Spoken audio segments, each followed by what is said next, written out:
Look at that shot. This is going to be a better video all around. Yeah, I honestly believe so. So, well, do we want to just start from here and tell them, like, hey, we're making some upgrades, trying to get better equipment and better backdrops to make the overall experience a little bit better for everyone that watches us. And as we get more and more people, we'll hopefully get better and better equipment. And BJ's genius here fixing all of our stuff. So, yeah, let's keep moving forward. Eyes on the Harvest is going to be amazing. The Eyes on the Harvest podcast. This is the second episode. If I can get it right. I put up 3 fingers. Second episode. I got you. But, the first video, it was kind of like into your testimony and stuff like that. So it was a little bit. We were talking about, how I ran from my faith. And I went into a few little things. But there was a person or persons, mainly a person, that I needed to speak with about some things in my life before I could go into my entire testimony. Yeah. Because it would not have been fair to that person. And I have done that. So now here we go, the full step, and I'll apologize now if I get emotional and take a second, just hang with me. He's a real man. Right, I try. But I cry at Andy Griffith, but it's just so I wanted to make sure everyone in my life knew everything that I needed them to know. I didn't want to surprise them on a video. So here we are. Yeah, because that's like one of the worst ways to find stuff out is like on a video, and that's especially if it's out for everybody to see. Right, and just way too much respect for this person, and Gotcha. Yeah. So, but how do you want to start this? Do you want me to start? You want to ask me something? Why don't you? Because I don't want people to get the illusion that I'm the host of the whole show. I do have my own podcast that's called Eyes on the Harvest. I mean, my own YouTube channel that's called Eyes on the Harvest. But the podcast is me and you. Well, I appreciate. So I don't want it to just be focused on me and the podcast. Right. But the podcast is me and you. So. Right. Well, I appreciate that, and it is an honor to be here with you. Like, I appreciate that. It's I know you're my brother-in-law, but I appreciate you, and you're one of my best friends. So, but I guess I'll just go right into who I am. So, I was born in Cincinnati, Ohio, March 3rd, 1982. My mother's name is Robin. My father's name is John. We grew up poor, especially till I was about 8 years old. I never realized that we were poor, but because your mom and dad always made it happen, right? Right. Well, I didn't know we would get our Christmas gifts and stuff from the Salvation Army. Yeah. I didn't know those things, and my father actually worked for the Salvation Army. Okay. So he was one of the people that they got the things that you drop money into. But he would always have a tambourine. So he wouldn't have a bell. I don't remember him having a bell. He was always at the Kroger in Hartwell, which is in Cincinnati, but he had a tambourine that he would have people throw the change into, and I have that tambourine in my room now. Really? So, yeah. So it's actually hanging on my wall in my room. So thank you, Mom, for sending that. So that's the one thing that I have of my dad. As I guess I can go into that. We lost Dad when I was 4, getting ready to turn 5. He died January 2nd, 1987. Mm-hmm. I was going to be 5 that March. My brother had just turned 6. He passed from lung cancer. I was still way too young to realize what had happened. Mm-hmm. My brother, on the other hand, it was a lot harder for him. I honestly think it's harder for me now than it was then. Because as you go through life and you become a dad yourself, it's like, man, what would my dad have told me? What am I supposed to do in this situation? Would Dad tell me to do this, or would he tell me to do that? And God has placed other people in my life to fill that role, and I am truly grateful for that. And I'll get into that, a little later. ADHD's running. I'm trying to focus it, but yeah, you gotta get the hamster going. right. So, but yeah, we lost Dad in 1987, and we moved in with my grandma and grandpa for a little while. I remember that, and then where things really kind of started down the road of today is we moved to Anderson Township in an apartment complex that my Uncle Johnny Hedger was the manager of. He worked at Ford, and he was the manager of this apartment complex. And I don't know if we were so poor, like if he paid rent for us. Mm-hmm. I don't know. I never asked Mom that, but I'm pretty sure Uncle Johnny helped us in many, many ways. I remember he would always give my mom like $5 and tell her to take us to Blockbuster and get our Nintendo games and things like that. Uncle Johnny was a very good man. So you had an Uncle Johnny, and your dad's name was John. Yeah, there's Johns everywhere. Uncle Johnny was actually my grandpa's sister's husband. Okay. So his wife's name was Lucy, and when we were living there, she actually passed from cancer as well. And your big brother's name is John. Yeah, my brother's name was John. And then he has a son named John. And then a grandson named John. So we got Johns all over the place. I did name my son Mikey after me. It's weird to call myself Mikey, but people in my family still call me Mikey. Yeah, when you were younger, they called you that, right? No, they still do. Oh, they still... Yeah, like Tanya and all them still call me Mikey. Gotcha. And I love it, but I'll never tell them that. I guess they're going to know now, but... Everything comes out on the internet, buddy. Right. But, yeah, Uncle Johnny helped us a lot. I know that now. We were actually in one of the best schools in Cincinnati, though.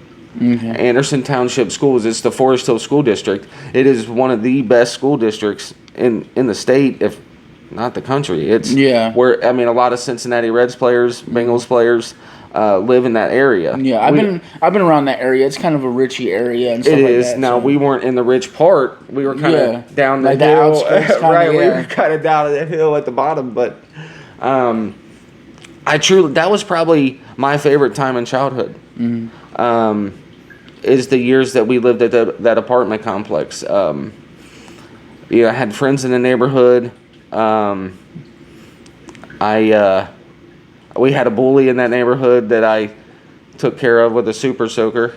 But I'm not going to go any more into that. Now listen, now it's just coming now to be like, right. Let me unload everything now. Right.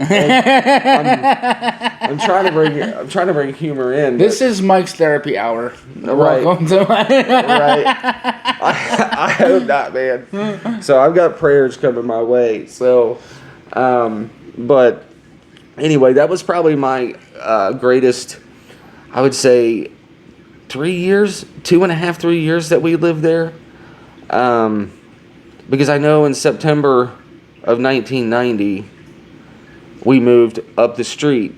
It was literally 3 blocks away up the street when Mom and Bob got together. Mm-hmm. But anyway, while we lived there, I was hit by a truck, and like a truck that was hauling like lawnmowers and stuff, like a landscaping. So was it like a truck, like a? It was a F-150, I think. Okay. I remember seeing the Ford emblem in front of my face. And but it was hauling a trailer, and it was on a hill, right? Well, I was coming down a hill, and the truck was here, and like looking at it today, it's totally my fault, like 100%. I should have went right. Okay. And I went you should have bobbed when you should have weaved on that play, right? I definitely weaved or bobbed or something the wrong way. But I broke my femur, so I was in Children's Hospital, I think for like 3 weeks, 4 weeks. I can't remember. So Cincinnati Children's Hospital downtown? Yeah. And then after that, I was in a body cast from my chest down for 8 weeks. And I still remember to this day how bad that itched.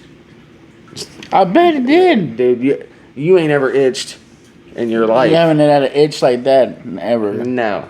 And I can actually ignore like an itch because of just that. Because you just wore the body casters Right. on, and you It's just that's immune nothing. to it. Yeah, it's like that's nothing.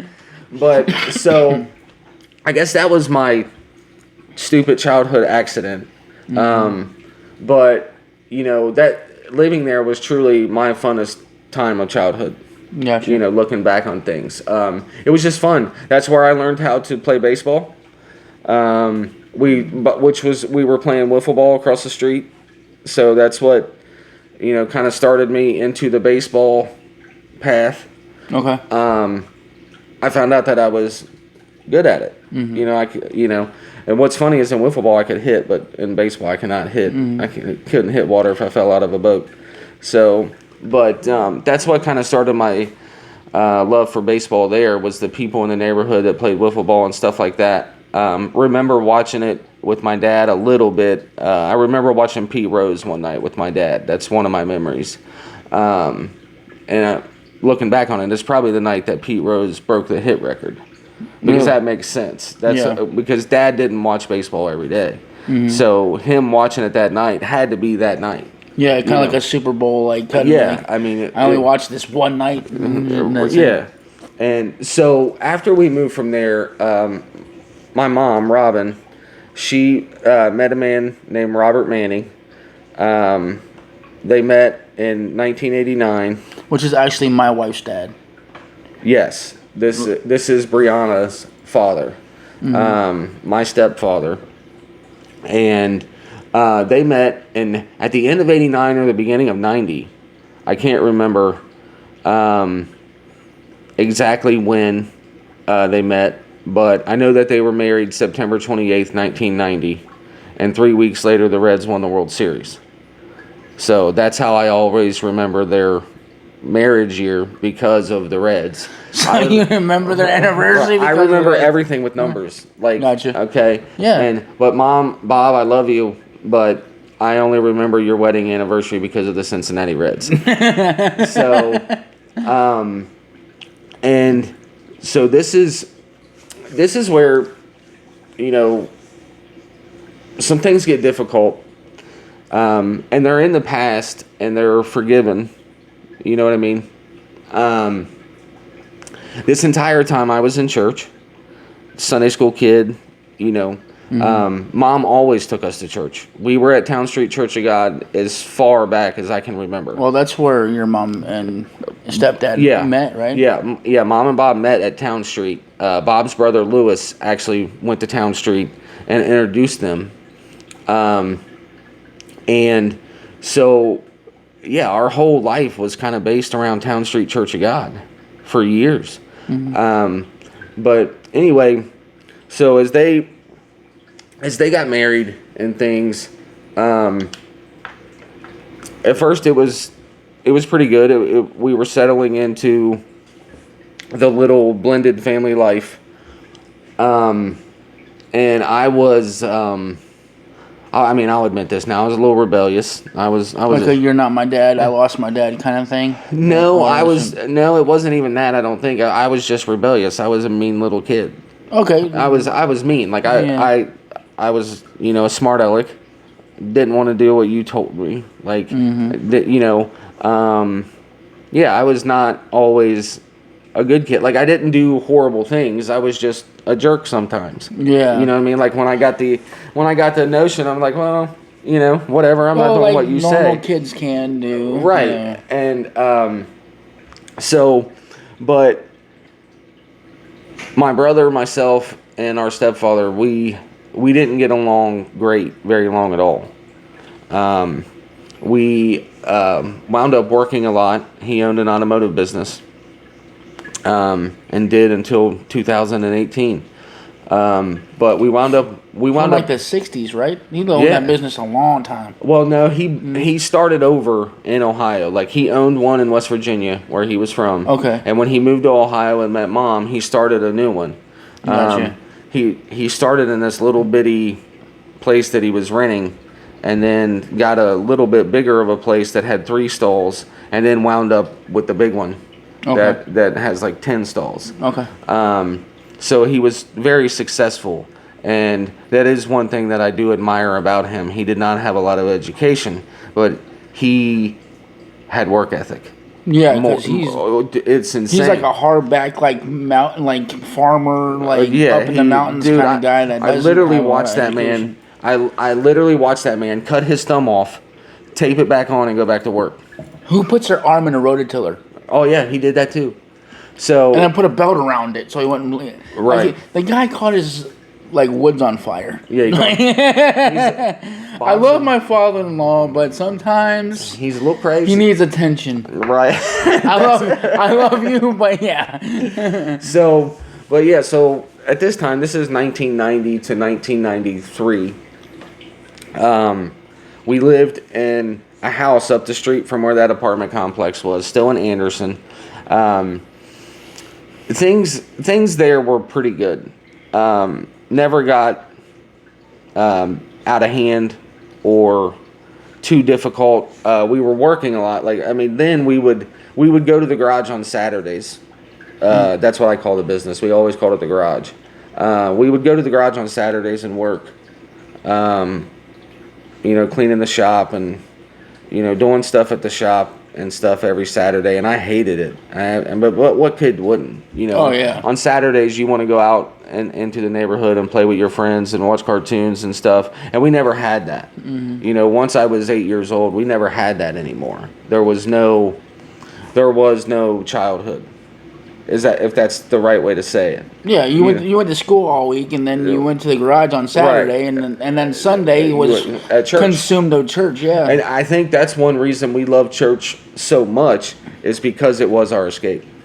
Okay, it was when we were around the other kids, mm-hmm. Our other friends, and could be kids. Yeah, Yeah.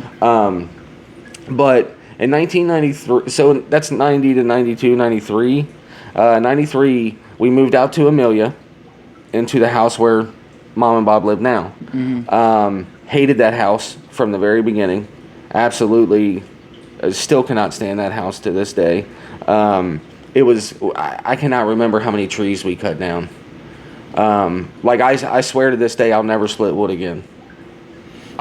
Dude, unless we're freezing to death, I'm not splitting wood. Well, living in Ohio, they have a fireplace, and they cut wood every single year. Yeah. And I tell you, this man will start in July and cut wood for the whole half of the year to just stock up on wood. Right.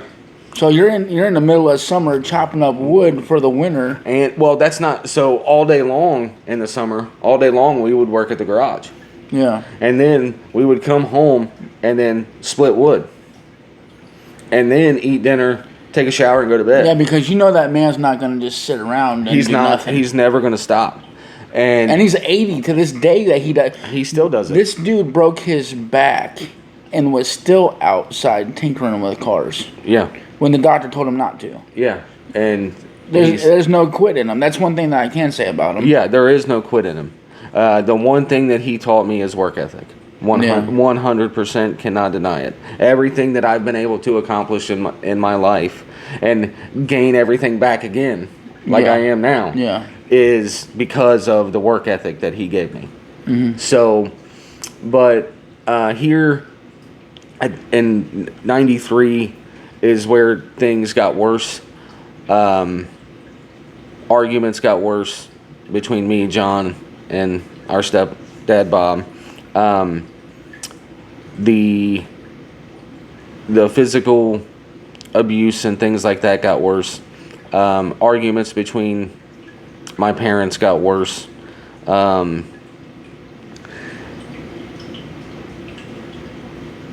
I want to say this in a way to be respectful, but I have to tell the truth. But I've told Bob these things. Is there were nights that I was afraid to go to sleep in my own home, as a kid, and it's difficult. But the one good thing from that is I always leaned on Christ. Yeah. I always leaned on Him. When I would lay in bed at night, that's who I talked to. I would talk to my dad a little bit, hoping that my dad could hear me.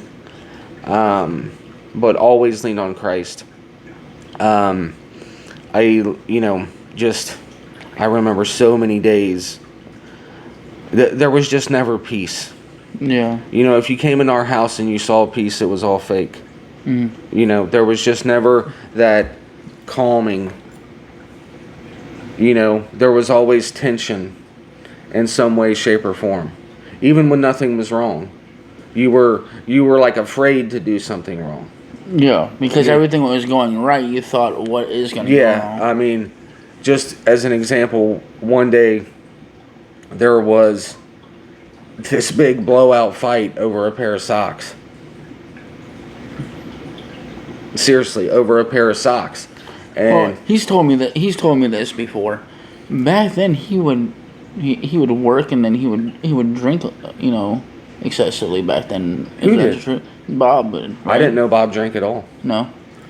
I mean, he told me that he used to drink and stuff, but. Well, I thought he did when he was in West Virginia.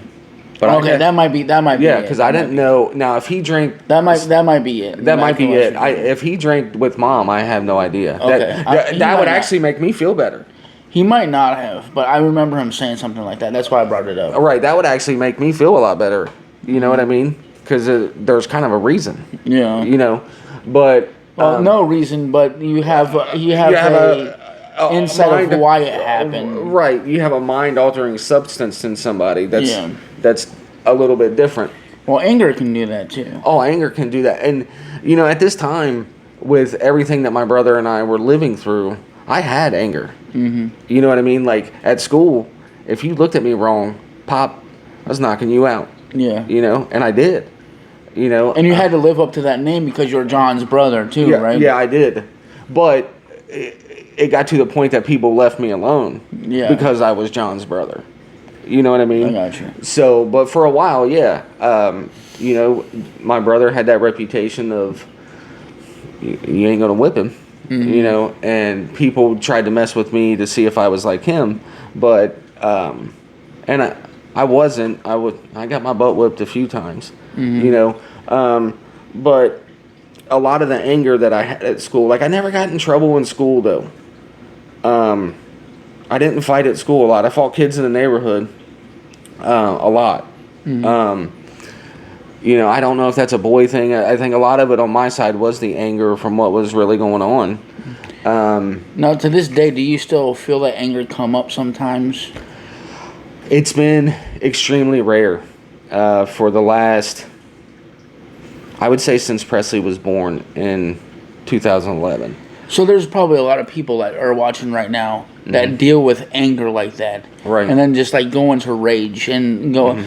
Is there a way that you channel that you can help them with? So what I would say is if it's not going to matter in 2 hours, what's the point? Don't sweat the small stuff, it's not even just 2 hours. If it's not going to matter next week, but let it go.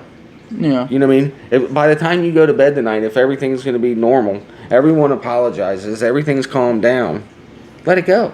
Yeah. You know, I've mastered that, actually. And in my own life, like looking at stuff and getting mad at something that you can't control yourself anyway, like you're not going to change it. Why are you going to get mad about it? Right. You know, like, it's not gonna change anything. Mm-hmm.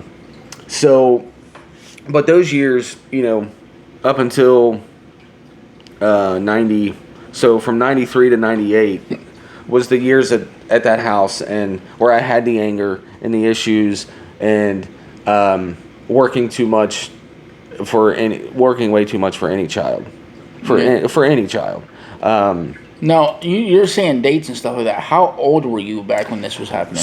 So this was really from the time I was 11 to 15. Okay. Is really when this whole stepson relationship in their marriage and everything was chaos. Well, that's a time when a boy really needs his dad. Yes, it is. And like I learned that in therapy. Yeah. Like no wonder. Yeah. You know, because those developmental years were not good times for me. Well, you're hitting puberty, you're getting into girls, you know what I'm saying? So. Everything. And I'm not going to get in, I don't know. If you're not comfortable getting into it, we don't have. No. You know what I'm saying? Yeah, no. I mean, I'm not ADHD. I got you. But squirrel. But so from 93 to 98, 99. So 99 I would have been 17, but so I would say 97. So 93 to 97 is where it was really bad, and I know there were other people in our family that were worried about us. There were people at church that were worried about us, and that was justified. So when I was 15, we were outside on a Saturday, me, Johnny, and Bob. Mom and Bree had left. I still remember this day like it was yesterday. I remember every detail about it. My brother and I had a baseball game that morning. My brother and I were driving a Ford Ranger, a 1983 Ford Ranger. The same one that Brie pushed down the driveway to go, Lily and go to her friends and stuff like that. Yeah. She used to tell me that kind of stuff. Yeah, we did that too. So confession, Mom and Bob. Don't give teenagers a stick shift and let them figure out how to push start it down the street, because there were a lot of times after midnight we were not downstairs asleep, especially when your oldest son has a door in his bedroom that goes outside. So my bad. I didn't mean to uncover that worms. No, it's all good. But no, me and John, we left many a nights. We would go fishing or just leave. Yeah, not getting into a whole bunch of crap. Just no, we were actually good kids. Like we never did anything crazy. We did run from the police one night in our Pulsar because we were driving through Bethel way too fast, and we lost them. And don't get caught in Bethel driving don't fast. do that. I had to go to traffic court one time because of that. I was going 36, and it was in the school zone, and the light wasn't even on. My bad. It's not even about that. Go ahead. Right, yeah. Bethel's horrible. But so that day, I had a baseball game that morning, every Saturday morning. And we won. I pitched, we won. But that was the norm, just my own brag right there. But so that day we were at the bottom of the driveway. This house has a big long driveway, and it opens up really wide at the end. And at the end of this is where we would always split wood, and we would stack the wood up and down that driveway. But for some reason that day, I don't know, man, we had all kinds of just trash and crap in the at the bottom of the driveway, and we had a dump truck. I'm laughing because there's probably still it's still all there. It's still all there. It's like Sanford and Son. But we were throwing all this crap into a dump truck, and that night we were supposed to go skating with the youth group from Town Street. Gotcha. And I was dating Amber at the time, who I dated for 4 years pretty much. The entire time, pretty much all of high school. I dated her. And that was one mistake in life. But only one. But anyway, so I told John that we needed to hurry up because we needed to get everything in the dump truck so we could leave and go to the skating thing with the youth group. And Bob made some comment like, well, you're not going. And I lost it. Absolutely lost it. Because, in my mind, as a kid, all I ever do is work at this garage, work at this house. My only refuge, per se, is my youth group. And at the time, Amber. You know what I mean? And she was at youth group, right? Yeah, she was in my youth group. That's where I met her. I'm the church kid. Yeah. Every person that I've dated in my life is because of faith in some way. And you gotta watch out for those church girls, too. I did. But don't go there. Don't go there. Wow. But anyway. He said anyway. So, and I lost it. And I think I threw the stuff down, and there was no physical altercation this day. But the people down the street heard me yelling, I guarantee you. Yeah. You know, and I just threw everything down, and I went down the steps and went into Johnny's room, because that's where his bedroom door came out. I went down the steps and went into Johnny's room and walked over to mine, and I just turned the lights out, and I sat on the edge of the bed. And the whole time, my blood was just absolutely boiling. Mm-hmm. And because I was tired of not having a childhood. I was tired of the abuse. I was tired of being treated like I'm nothing. Mm-hmm. You know, and that's literally how I felt.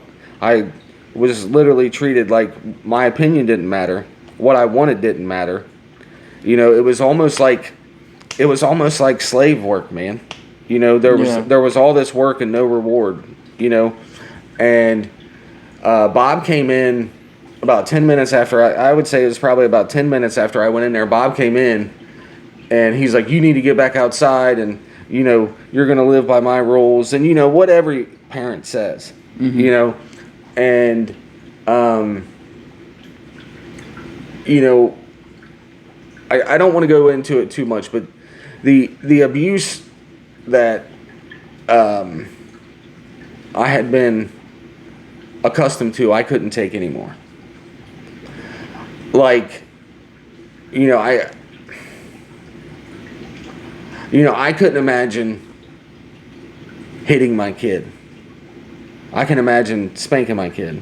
Mm-hmm. You know what I mean? But I cannot imagine, like, physically fighting my kid. Yeah. You know, and that's happened on so many occasions.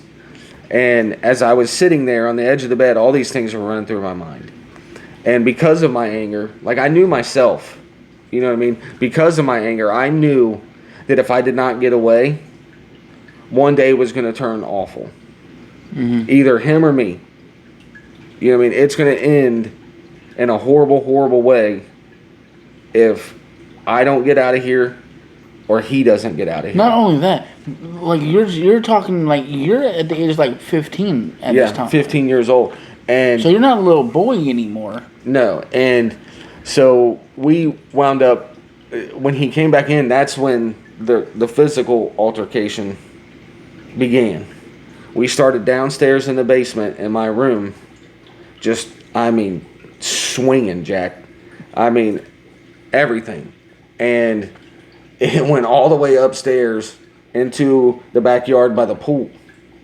Oh, wow. Yeah, I mean, okay. And so if you don't know, the stairwell is on the front of the house, and the pool in the backyard. They went all the way through the house. Yeah, and it was in the basement, up the stairwell, through the living room, through the kitchen, out the back door, to the pool. Like, I mean, I was giving him everything I had, and you know, and yeah. He wound up biting me.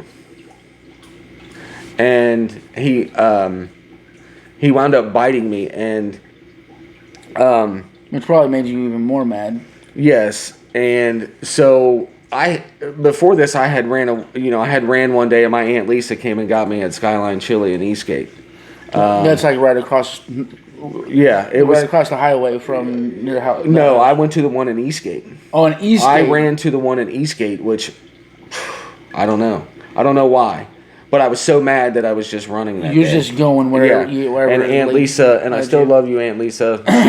She came and got me that day, and we wound up back there. I don't know, so when he bit me, that I wound up getting tetanus shots, all that. But that is when social service finally stepped in. That was the last day that we lived there. Gotcha. And I wound up moving in with Randy and Lisa, my aunt and uncle, my mom's brother and his wife. And like I mentioned earlier, God has placed people in my life to replace my dad.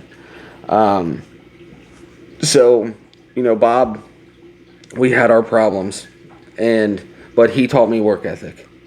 And my Uncle Randy taught me how to be a dad. I still swear that to this day.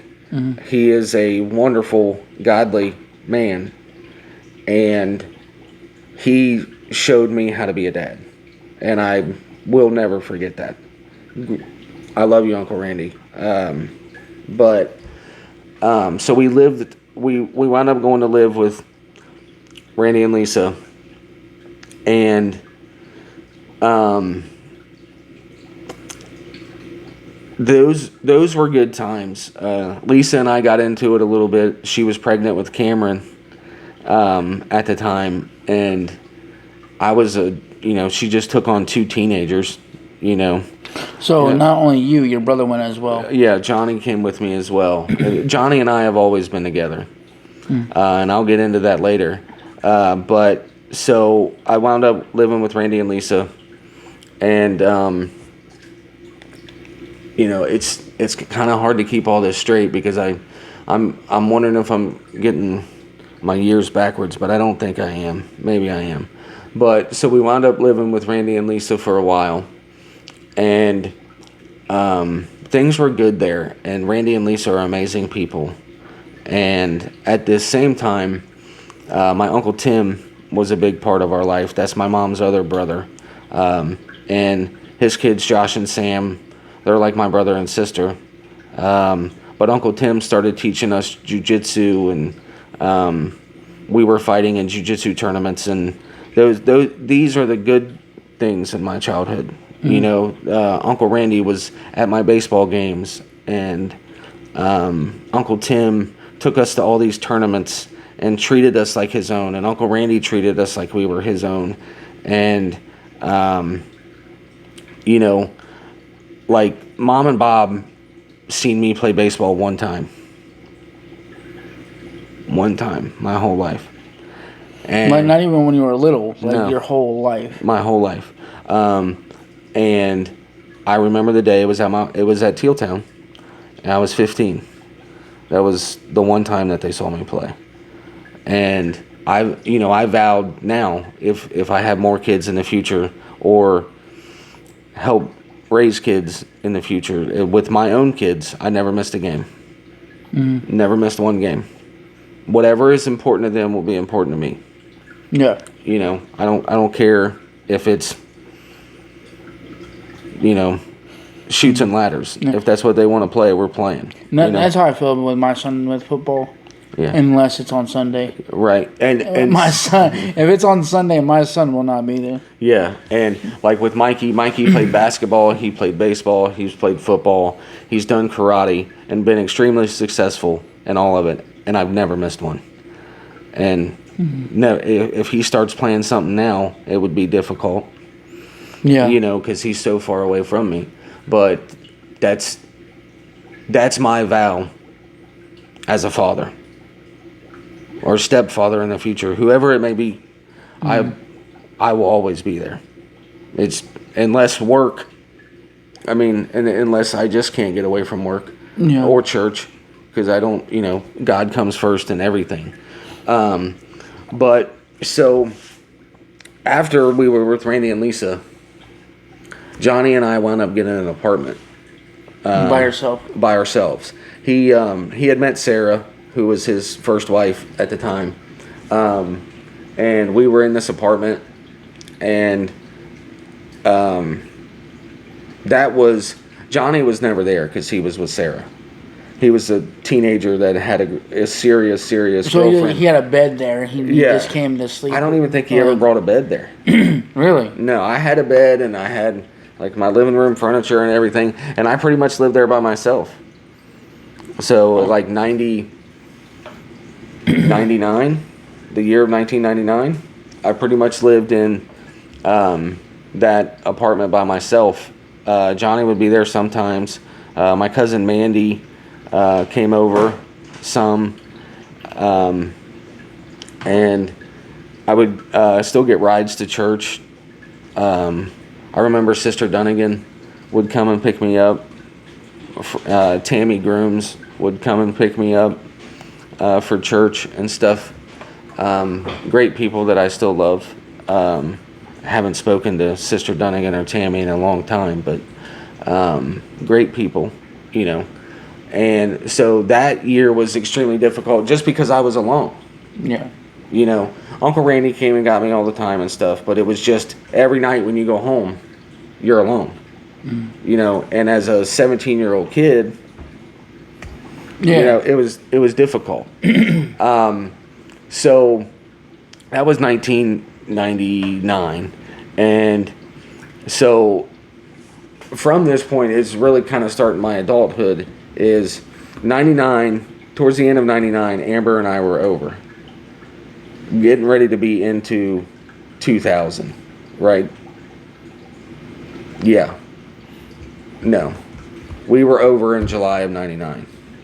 Okay. But we were over in July of 99, and I had been working at Pet Boys, like delivering parts and stuff like that. And we were over then, and then I lost my job at Pet Boys because somebody hit my work truck. Somebody wrecked into my work truck, and I had an unpaid ticket that I didn't know about. Oh, wow. So I got arrested out of Pet Boys' work truck. Only time I've ever been arrested in my life.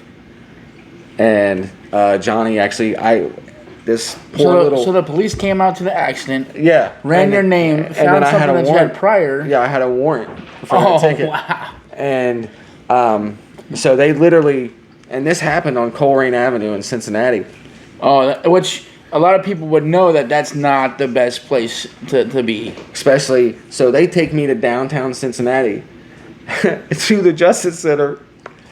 So I think I had just turn 18?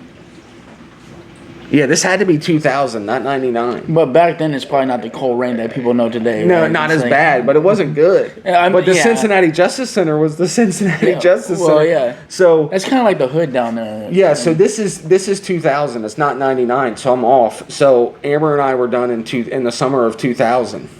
Okay. Okay, and then I remember now. Okay, so I had to. The hamster's going now. Yeah, I had to get the numbers right. So Amber and I were done in 2000, and I was working at Pet Boys, and I had my own apartment on Galbraith Road, which is right by Coleraine. Okay. Okay, and I had stayed with Amber and her parents for a little while, and that was a disaster, and still can't believe that. Anyway, Like not being married and nothing like that. Well, yeah, That's crazy.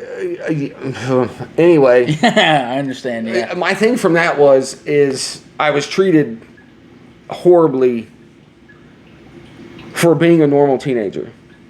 I gotcha. You see what I'm saying? Like I was this horrible, evil, awful person because I was doing what every teenager on earth does. Mm-hmm. You know what I mean? Well, you're living with your girlfriend's family. Well, they didn't know we were together still. Oh, okay. Okay, So, I gotcha. But we were. And, I don't know. We might want to cut that part out. We might want to cut that part out. But, so, anyway, I got arrested. I'll sell you the real raw version if you really want to buy it. But, so I got arrested. And I'm, this little white dude. You arrested? Yeah. I can never see you getting like knowing you right now. I can never see you being arrested. I mean, I was only there for like 4 hours. Okay. But, so like you paid your ticket. And yeah, Johnny came and paid my ticket. But of course it was like midnight by the time Johnny got me on a Friday night. Oh, and so God. I'm in this huge holding cell with like 40 people. I'm the only white kid in it. Why are you here for? Oh, dude, I went up. So, just who I am. Like, everybody gets along with me, right? Yeah. I went up to the biggest black dude in there. No. Like, I'm like, we got to edit this. We got to edit this. So. He was a nice black man. Yeah. So. But anyway, so Amber and I were done, and then lost my job at Pet Boys, and then I wound up getting on at Formica. That's where Johnny was working. Okay. And which is a factory. It's a factory that makes Formica countertops and things like that. Yeah. Made great money. I still don't think I've ever made that much money to this day. Really? Oh, yeah, absolutely. That I lived there. I did at one point. And you had swing shifts, so you went from first shift, second shift? No, it was all 6 to 6. Okay. Okay. And it's actually the shift that I'm going to now, Wednesday through Saturday and then Thursday through Saturday. Okay. Okay. And but we picked up overtime. Like I lived at one point, I did 64 12s in a row. Well, being single, you can do that. Yeah, kind of stuff. yeah, dude, I was loaded. Yeah. You know what I mean? I had money. And, but, so I was working there, had my own little apartment on Galbraith, started going to church at Ohio Pike Church of God. Okay. Where Mom and Bob were going. Bob and I had, apologized and kept the peace and actually started to develop. God reconciled that. Yeah, it started a friendship that we still have now. It's difficult sometimes, but any relationship can be difficult. 100%. And so I was working at Formica and got laid off from Formica, and I was going to Ohio Pike Church of God, and I found out about Lee University. That's how I found out about Lee, is because the pastor's grandson was going to Lee. Okay. And so when I got laid off from Formica, met my friend Paul, who went to church there, Paul and Tammy, and I stayed with them a lot that summer, the summer of 2001. So from 2000 to 2000. You got around, dude. You moved around a lot. Yeah, I was everywhere, dude. I was like, Papa was a Rolling Stone. But so from 2000 into 2001, I was at Formica, and I got laid off in April of 2001, which is the year that I was supposed to graduate high school. Dang, like in all of this, I dropped out of high school in 2000. Dang granite countertops. Right. Right. But I dropped out of high school in 2000 and got my GED in February of 2001. Okay, so you don't have a high school diploma, you got a GED. Yeah, I got a GED. I got my GED. You GED? Yeah. He got his GED. So, my generic education degree. Yeah. So, I got laid off and had my GED, and I applied at Lee. I went and took my ACT, and I got a 22 on my ACT, which I was proud of because I didn't. What's the highest score you can get? I think a 36. Oh, so it was like I think, average, right? Yeah, Would that be average? I think average is like 18. Okay, so it was above. And like I didn't have a calculator. I didn't even know I could take one. Stuff like that. But I was proud of myself, and but wound up getting accepted to Lee. So I thank God for Ohio Pike Church of God. I wasn't there very long. That is where I preached my first revival. And through all of this craziness, God never left me. I was still called. I was still chosen. Like we spoke in the last podcast, I was called when I was 16. I was saved when I was 14. And so wait a minute. You went to church your whole life. Yes. Like practically got born into church. Mm-hmm. And you say that you gave your life to Christ at 14. Yeah. Yeah. I think I never understood what it meant until then. Well, yeah, like even today, you have a preacher up there and he says, "Repeat after me," right? And a whole bunch of people repeat after him, but like, was there a change, right? I would say because I've prayed that prayer probably 100 times before I was 14. Yeah, but to actually feel the convicting and drawing power of the Holy Spirit and know that you need a Savior, I was 14. Okay. I remember the day. I tell this to people all the time. There's a lot of people that are going to miss heaven by 18 inches. Yeah, that's here to here. From your head to your heart. Yeah. Salvation is something that you just can't think that you are. You have to know it in your heart and believe it in your heart, right? Yes. So go ahead. Yeah. Sorry. No, you're good. So I wound up, I got laid off, which I was upset about. I was upset about getting laid off. Well, making all that money, and then one day it's like, sorry. And you kind of get mad. You get mad at God, and what? Because my goal was to work there for 30 years and be out. We call that the faith gym. Right. So you went to the faith gym, right? But wound up going to Lee in August of 2001, and that still to this day is the greatest thing, other than my kids, is the greatest thing that ever happened to me. I agree. Yes. Because if you would have never went to Lee, your sister would have never went to Lee, and I would have never been here. Right. She would have never met Susie. And But so from 2001 to 2005, I was at Lee University.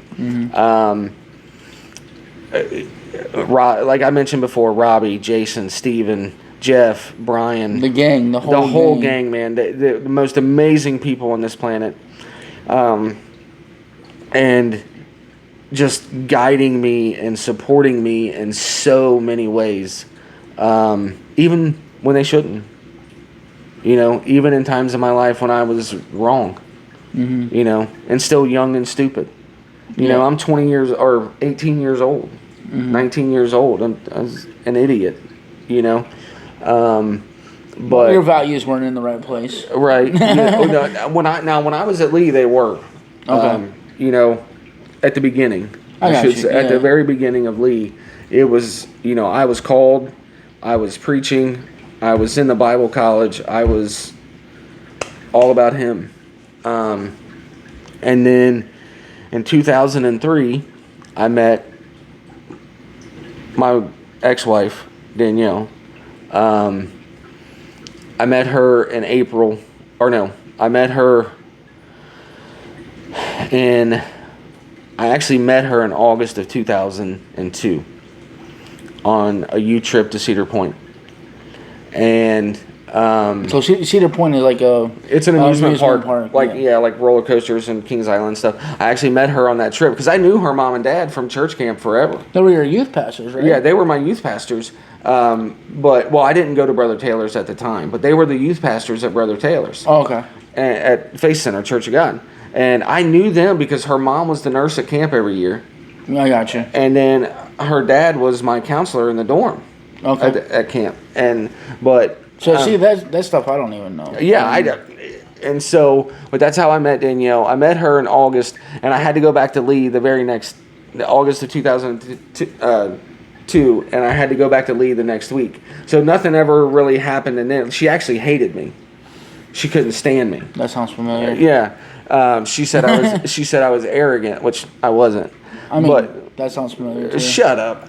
But no, not that you. Your sister said the same thing about me. I would never. Yeah, she told her mom she would never marry somebody like me. Yeah. But, so I met her then, and then in February of 2003, Pastor Taylor asked me to come home because they were having a youth revival, and I wasn't speaking. He was having some other young man speak, but he wanted me to be there. He wanted me to come and testify or say something. And so that Friday, I drove there from Lee University to Bethel, Ohio, to be there. Which is how long? Like it's 5 hours. 5 hours. No, yeah, it is 351 miles exactly from Lee University to Mom's parking. It's to Mom's driveway. Okay. So you drove that a lot, didn't you? A lot, dude. I could do that drive in my sleep to this day. But so and then Bethel was what 20 minutes past Mom. I would say 5 hours and 20 minutes. Yeah. And I got to church late that night. It was 7 o'clock on a Friday night. I got to church late, and because of traffic and stuff on 75, like always. Oh, yeah. And but I pointed up to Brother Taylor to let him know that I was there, and I sat in the very back pew. And Danielle was working at Skyline at the time, my ex-wife, and she wound up coming in late from Skyline, so she sat next to me in the back pew. And we were together until last year. So we got married in 2004. We were still at Lee. Hindsight being 2020, probably not the smartest decision to get married while we were still in college, but we did. You got to start somewhere, though. But this was the first time in my life that I didn't listen to God. Yeah. The very first time that I did not listen to Him at all. And other people in my life. I'm not going to say who they were, but they know who they were. There were people in my life telling me, don't do this. And God was it because your life wasn't ready or because you wasn't ready? Because like you're in college, you're doing baseball, you're doing... I believe it was the wrong person. You can't be unevenly yoked. Mm-hmm. You know what I mean? And I think I was deceived, kind of duped into believing that these people's faith was something different than it truly was. You know what I mean? Okay. And, you know, that's how I feel about that. But that is, and that, you know, the first couple years of that marriage, we went to church and stuff. I still preached a few times for Pastor Taylor. And then in the last sermon that I preached was New Year's Eve 2005, going into 2006. I preached that New Year's Eve service with for Brother Taylor, and Derek Vandemark also spoke that night. That's the last sermon that I preached. And that following July, Mikey was born. You know, and I spoke about that before. Like, you try to build these lives that you're supposed to have, and you know, and it was going to be, I was going to be the youth pastor, and I was going to be this man of God, and my family was going to do these things, and none of that ever happened. And a lot of that is my fault, because I did not lead my family the way a man of God is supposed to. You know, that's one of my biggest regrets, mainly with my kids. You know, and I kind of want another chance at that, to get it right. Yeah. You know what I mean? I can't even say kinda, I do. I want another chance at that, and I want to I want to make sure that my kids also wind up with God where they need to be. Yeah. So, yeah, I can't talk about that much more, but so that's a little emotional for me, because I serve a God of restoration, and I think that God is going to restore an opportunity for me to be able to do that, if that makes sense. Yeah. To get it right this time. Mm-hmm. You know, and I look forward to that, and I pray about that, and yeah. So, but after Lee, the greatest years of my life.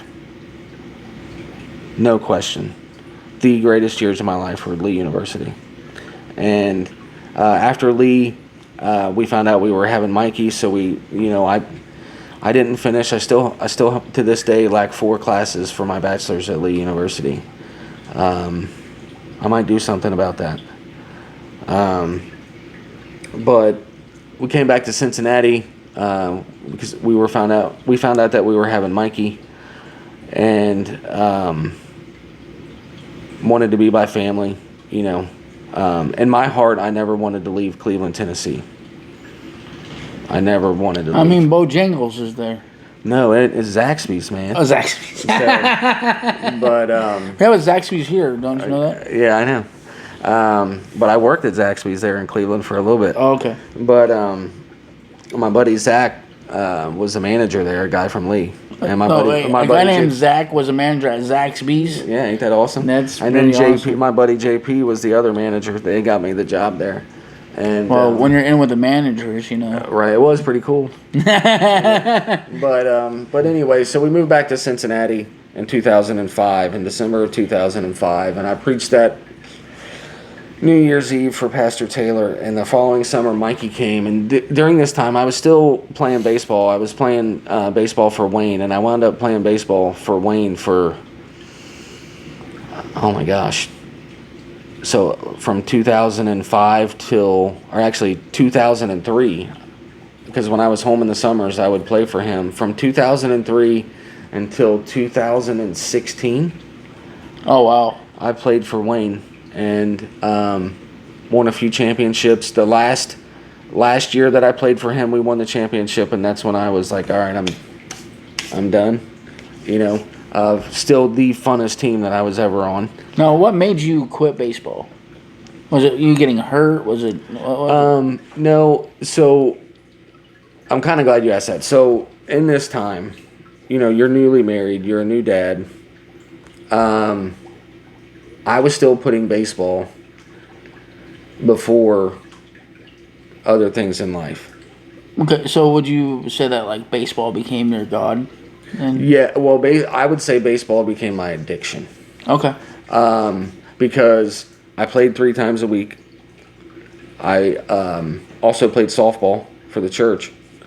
When the Reds were on TV, that's what I was watching. It's so funny to talk about this because I'm not this person anymore at all. And that caused issues in my marriage, and that, my fault. Nobody's perfect. You know what I mean? It takes two. Nobody's perfect. But as Mikey got older, and the next biggest change was Presley.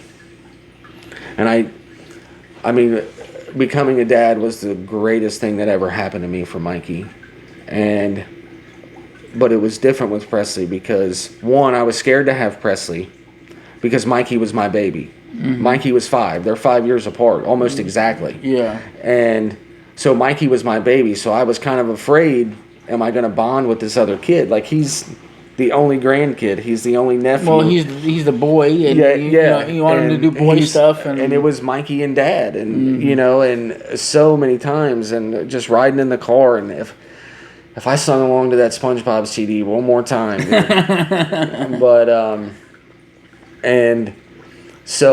But when Presley was born, the doctors came in that morning after she was born and told us that they were pretty sure she had Down syndrome. Which, knowing Presley now, there's no freaking sign of Down syndrome or nothing like that. No, she's been student of the month, student of the week so many times. Yeah. Because I was afraid of connecting with her. Like, I didn't know how to be a girl dad. Yeah. Yeah. Yeah. But at that moment, because that doctor, I still cannot stand that doctor to this day. He kind of acted like we wouldn't want her. Like, you'll get help with her, you'll get support and all this stuff. And I told him, like, look, dude, that's my daughter. I don't care what you're doing. I'm taking her home. Yeah. And that instantly made me connect with her. At that moment, I would die to protect her. You know what I mean? Like, she's daddy's girl. I got her. We're going home. And it turns out she didn't have Down syndrome. That guy was an idiot. I don't mean to speak about a doctor that way, but he was not a doctor yet. He was in training. I got you. He should have waited for Presley's pediatrician to be there and examine her herself. So it was a false diagnosis. Yes, and it was just like they talked about the bridge on her nose and like lines in her hand and all this stuff, and all that stuff is true. But she was almost born in the car too. Okay. So it's just like this child was just born traumatically almost, and like let's give it a minute. Yeah. You know what I mean? Yeah. But after Presley is when I really calmed down and started to change what I was doing a little bit. Danielle and I separated about 6 months after Presley was born. Not going to go into why. You don't need to. Yeah. So, we separated for a year. And from 2012 into 2013. Okay. And we separated at that time. Had my own house. She had her own house. I would get Mikey and Presley on the weekends. And then, wound up reconciling. And, from there, Presley is the one that calmed me down. And made me realize things that I was missing. So I would say... So up to now, you still had that anger, that issue with the anger. I did. Not as bad as when I was younger, but it was still there. It was like that, like you said earlier, like it would just... Click on. Boom. And Presley healed me of that, I would say. Okay. 100%. So the second thought, like... Yes. What would happen if... Yeah. Presley healed me of a lot of things, and Mikey did too. I just needed way more work still. After Mikey, I should say. Yeah, like guys like the molding. Here's a double dose. Right, and you got to think this whole time I'm running away from what I'm called to do. I'm going through all these trials over and over, and the marriage is so rocky, and hard and you're fighting and like, do you want to keep it? Do you want it to, you know what I mean? And if, looking back now, I should have just turned back to him. Yeah, yeah. And I didn't, Well, I think life is a big thing of like, what if I did this? And what if I did that? And if I did this a certain way? But God can use God doesn't waste anything of your life. No, he hasn't. And God can change what the enemy meant for evil into good. 100%. And I'm living proof of that. Yeah, so like all of that being said, where was the change? So I think that the change didn't happen until Myrtle Beach. Okay. So Danielle and I reconciled 2013. So the years 2013 to 2021, you're living the normal life. You're going to work every day. I'm taking Mikey to baseball, football, basketball. Presley's in cheerleading. Danielle is working at the hospital as a nurse. You pick the kids up from school. Got to cook. You're living that normal life. Yeah. You're just boom, boom, boom, boom, boom. Life is life, and good years.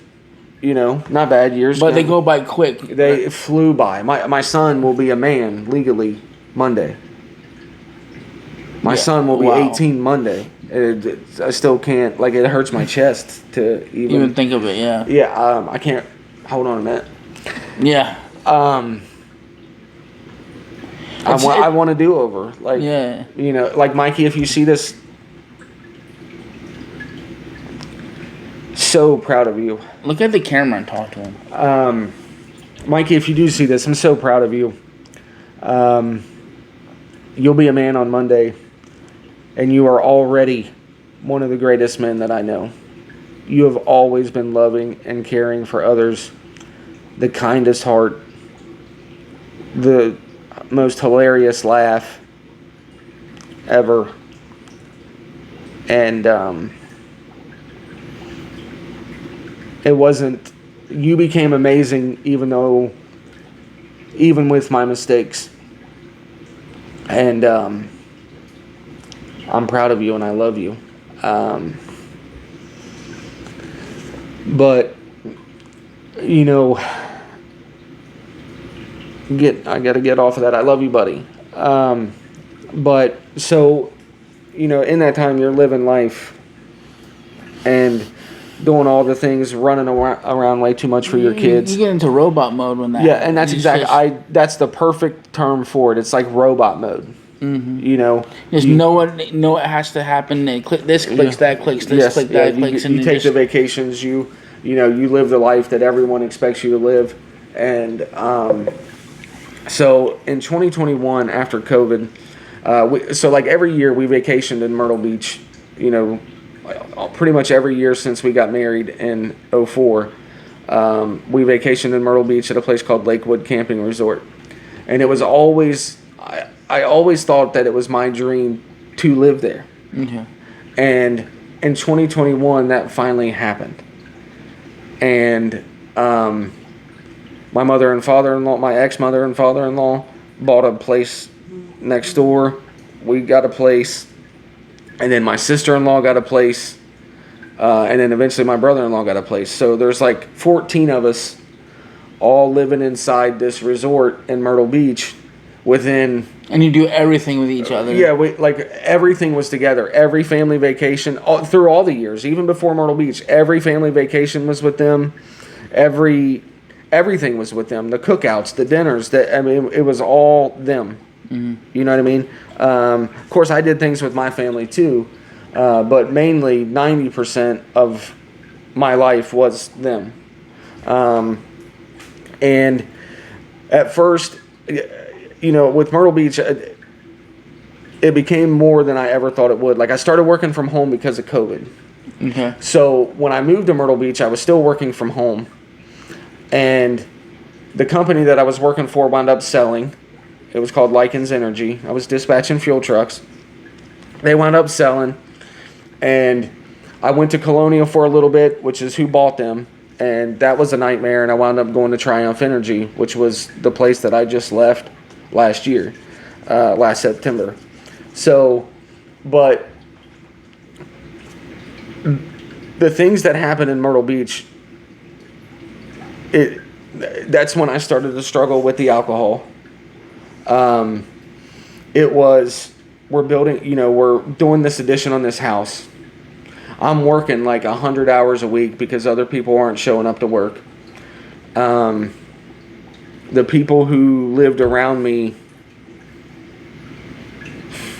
I don't know how to say this, did not help.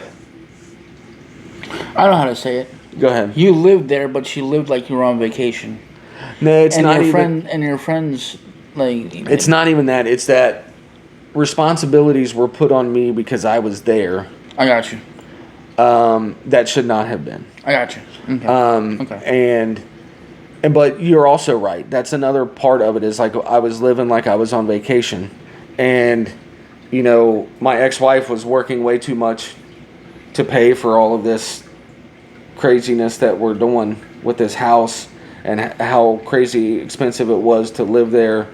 And it just wasn't turning into the dream that we thought. We got the house done, we got the addition done, and then we had to remodel the old side. And at this entire time, I'm working way too much because people at work aren't showing up. And I'm screaming for help. Mm-hmm. Yeah, I think that's what the alcohol was about. Yeah. It's like, because I was by myself. I was basically a single parent for 3 years. And that's not a knock on anyone. I'm not. I don't want it to seem. She was out working. Yeah, she was working. That's not her fault either, I guess. You know what I mean?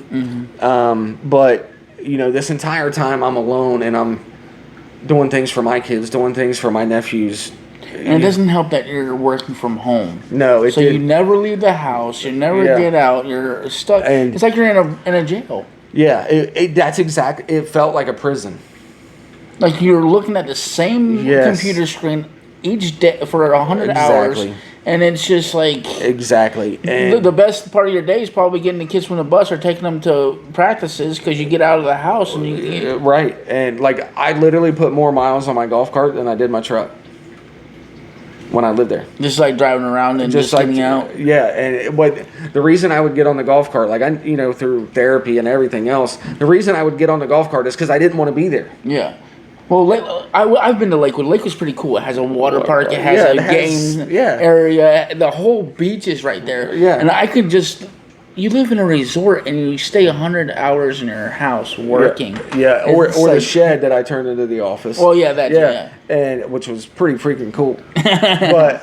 But no, I was this going back and looking. I'm screaming for help and support this entire time because I am truly miserable. Mm-hmm. Like this is not what it was supposed to be, And there's more things tied to that. Like I said, Danielle and I were separated way back then. I think it should have stayed that way. Yeah. You know what I mean? Like I admitted that to Brianna the other night. It should have stayed that way. You know what I mean? Not that you regret anything that happened. I don't regret it. That. I don't regret it at all. But I know that. Mm-hmm. You know what I mean? I could not bear the thought of my child growing up in a home without her mom and dad there. Mm-hmm. You know what I mean? And that's my call, though. That was my decision. But this entire time in Myrtle Beach, I'm just screaming for help and not getting it, not having any type of support whatsoever. I have no family. Brianna and John and you, all you guys are in Cincinnati. And phone calls don't phone calls. How many times did I call? Yeah. I do. I call a lot. And we would talk to you but it's not, that doesn't put no effect compared to if we were there in person. Right. Because those weeks you were there, I was great. Yeah. You know what I mean? When they came, I was great and still had fun and stuff, but I was so happy. And, but I'm worried about if we got enough time. How far are we in? Oh my gosh, we're gonna have to cut it. It's all right. So that was my struggle with alcohol, and I never drank before then. Never struggled with addiction before then. But it's in your family. It is in my family, and that's why I went to rehab. Yeah. That's exactly why I went to rehab, because I'm like, look, this runs in my family. Let's knock it out. Let's get it over with and move on. Yeah. You know, and that's what I've done. And he who the Son has set free is free indeed. Yes. And 100%, without a doubt, I am more than a conqueror. You know? Yes. And it's just part of my testimony. That's Now it's just I had 3 bad years and 2.5 bad years. And out of 42, I'll take it. Yeah. You know what I mean? That leads up to, like, today. Like, last year, walked away from my marriage. Walked away from a job that was killing me. Just because I had no support there either. Yeah. So going back into that industry now, but with a company that is 100 times bigger, and I don't think there'll ever be a day where everybody doesn't show up to work. And and you're not in your house. Right. You're going to a I'll place. never work from home again. You're working around people. Yeah. And I'll never work from home again. And but from that time last year until now, one, I've rededicated my life to Christ. And you look back on all this and everything that I lived through, losing a father, abuse, the confusion of childhood years, not having a childhood really, the mistakes as a parent and a spouse, and all of this, the entire time, was running from God. It all comes back to that. It all comes back to that one thing, that if I wouldn't have ran, if I would have listened, like I said earlier, it was the first time I did not listen to God in my life. It's hard to say what if I would have. Yeah. But now I moved on from all that. All that's over with. I'm happier than I've ever been. I serve a God of restoration, and you're living this with me. You're seeing this every day. Is everything that He's restoring for me, through me, with me. He's rebuilding you. He's complete, and I'm a completely different person. Mm-hmm. And I think I'm finally, and I think this is why I'm the happiest. I'm finally me. Mm-hmm. I'm not looking for a parent's approval, or a spouse approval, or a child's approval, or anyone's approval except His. You know what I mean? Oh, yeah, I got you. And I think that's a little middle child syndrome, maybe. But come hell or high water, it's all about Him, and that's how I will choose to live going forward. And I'm surprised I got through this as well as I did, but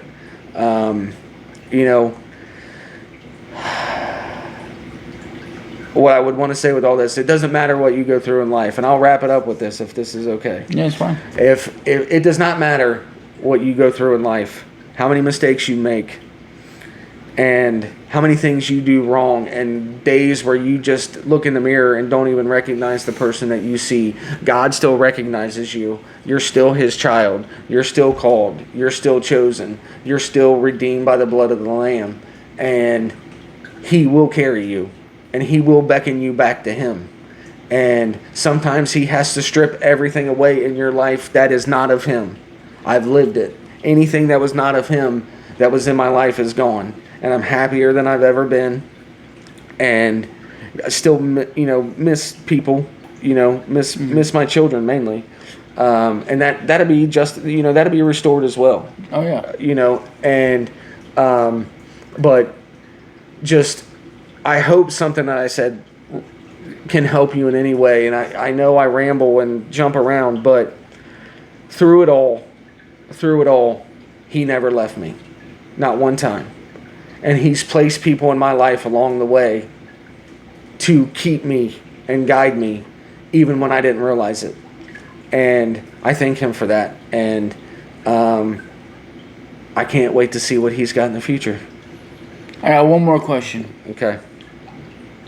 What are some of the things that are happening right now that God is doing to rebuild the man that we know as Michael Penland? One, He's let me forgive the past.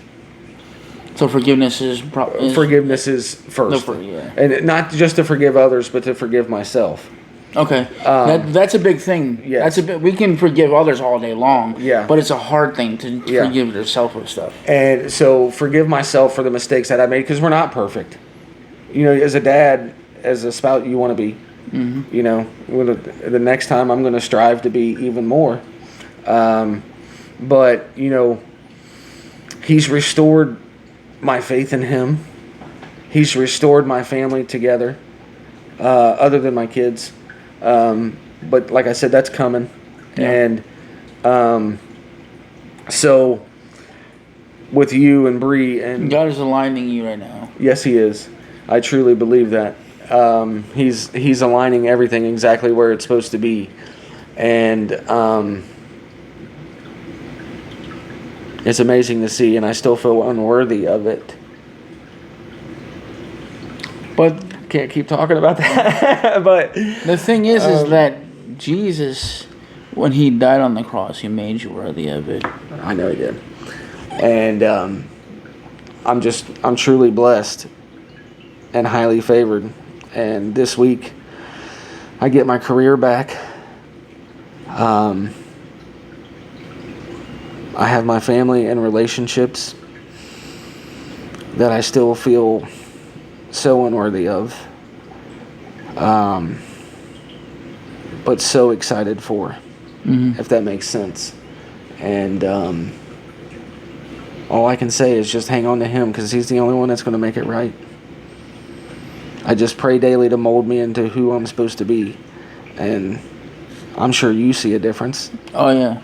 You know, and I actually get excited to see who I become every day. And trying to get through this a little bit, but yeah, He's, all I can say is He's amazing, and He sticks closer than a brother. And now I'm finally leaning on Him, and I see why I should have been doing it all along. Yep. And now we have a vessel together. Yes, because we're both called to preach the gospel. And now we have something, an outlet to do it with you guys. Yep.